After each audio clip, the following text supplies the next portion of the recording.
Okay, so what's the best day for me to take? What are the best days for me to take these? Should I take it 5 through 9? Should I take it 3 to 7? Should I take it? What days are best for me to take the medication for it to work?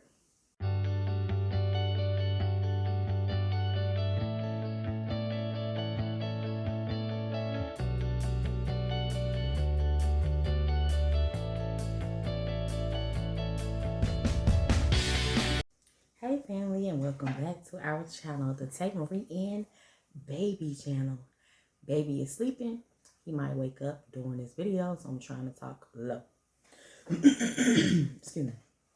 So today's topic is, okay, so now you're at the step where you've gone to the fertility clinic or your OB or whomever, and your plan is you have decided to take fertility medication like Femara or Clomid.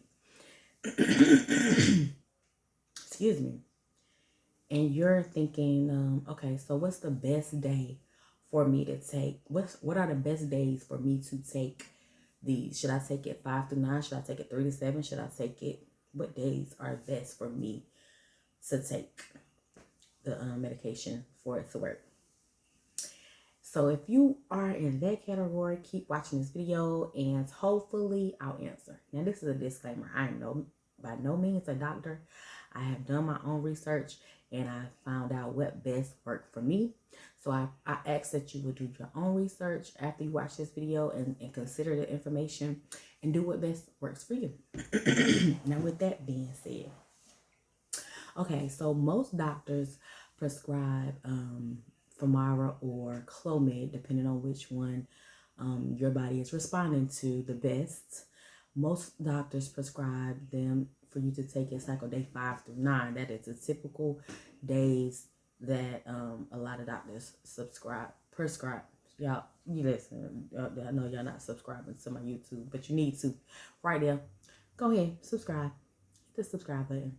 Hit this like button and hit the share button in case someone else needs this information. Okay. But so most doctors prescribe the Femara or Clomid cycle days 5 through 9. Now, here is the logic for some people taking it different times. Okay, so it is being said that if, for instance, you need to produce more eggs, the earlier on you take Clomid or Femara, cycle day 2 through 6, you can produce more follicles. Okay.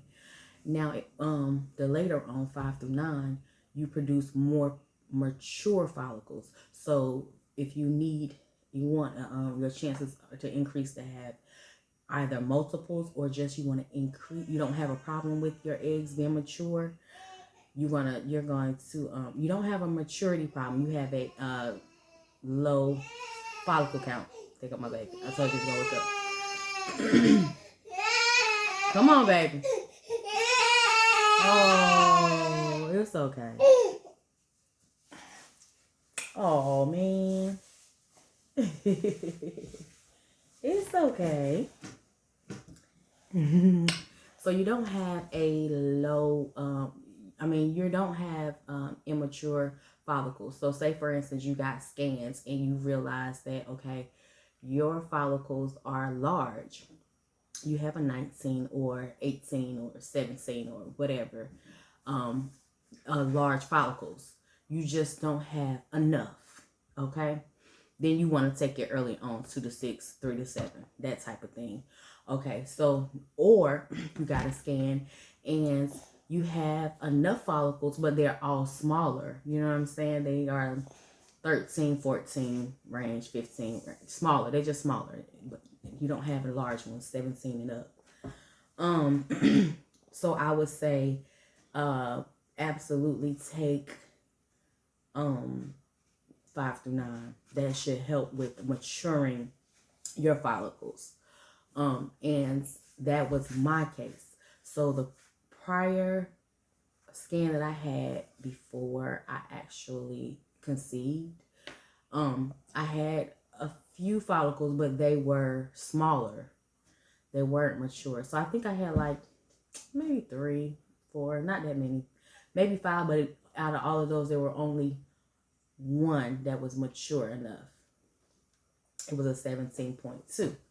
So out of that, well, no, I think I might have only had 2. I can't remember. But anyway, they weren't large enough. So prior to that, I had been taking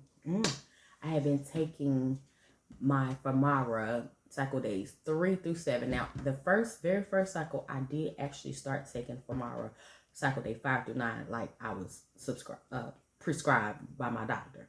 Then, in my own head, and I doing my research, I just decided, well, I want to take it on cycle days 3 through 7, and that's what I was doing. But when I got the scan, like I said, they were small, so I had one mature one. So I decided, okay, I want to have larger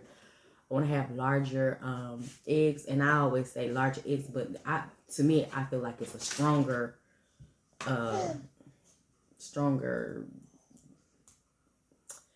ovulation, which is larger eggs. It's not really strong, it's just larger eggs, or mature eggs, follicles. Sorry, mature follicles.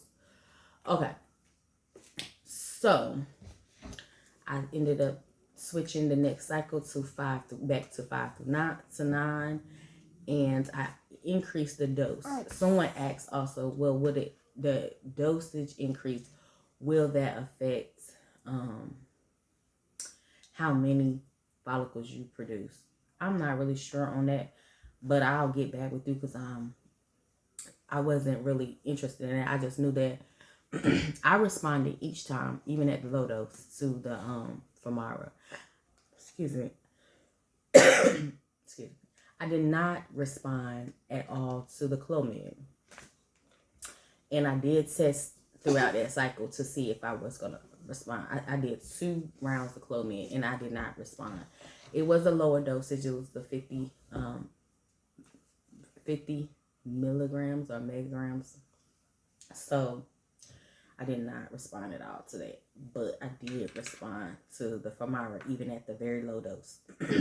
And the way I know that I responded is because I had to induce with Femara to get a cycle started.